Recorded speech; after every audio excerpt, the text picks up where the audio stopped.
Paano nga ba natin gawing malinaw ang ating video dito sa ating Facebook? Lalong-lalo na yung mga nagre-reels, na kahit namumurahin ang ating cellphone or Android phone ang ating gamit, ay magiging malinaw ang ating video natin. Na alam naman natin na ang karamihan sa atin ay hindi nakakabili ng mamahaling cellphone or mga mamahaling camera. At kung gusto nyo tong malaman, sundan nyo lang to.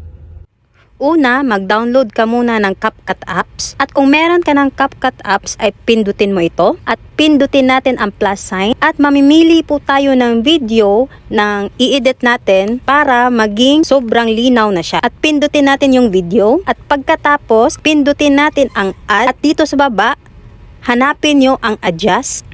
At i-click ang adjust. At i-click ang sharpen. At i-adjust nyo guys hanggang 50. At pagkatapos, pindutin ang check sa gilid. Pindutin ang arrow dito sa gilid.